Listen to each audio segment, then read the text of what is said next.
ఇదో ఫోన్ లో డేటా అయిపోయింది, రీఛార్జ్ చేయాలని తెలీదా? అయినా నీకు నోటిఫికేషన్ రాలేదా? నా బతుకు వేరే పని ఉంది, నీకు పొంద రీఛార్జ్ చేసి పెట్టడమే కదా.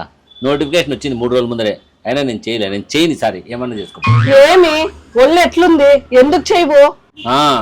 బట్టలు నేను ఉతకాలా, సామాన్లు నేను కడగల్లా, ఇంట్లో పనులన్నీ నేనే చేయాలా, మళ్ళీ అవన్నీ కాకుండా నీకు ఫోన్ రీఛార్జ్ చేస్తా అంటే నువ్వు అట్లా జమ్మంగా కూర్చొని ఇన్స్టాగ్రామ్ ఫేస్బుక్ చూసుకుంటూ కూర్చుంటావు. ఆ మొత్తం దానికి నేను ఎందుకు చేయించాలా?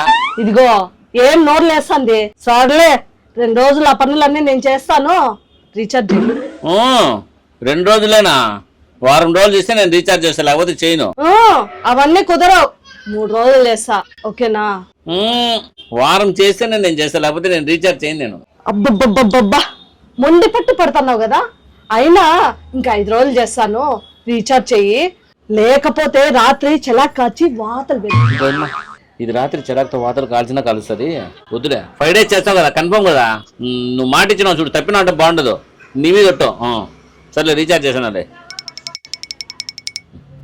అయిపోయింది చూడు. అయిపోయింది. సర్లే పదా, బట్టలు ఉతుకుతూ ఇంటికి బా.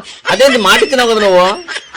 ఇదిగో ఆడవాళ్ళ మాటలకి అర్థాలే వేరు, నీకు తెలీదా?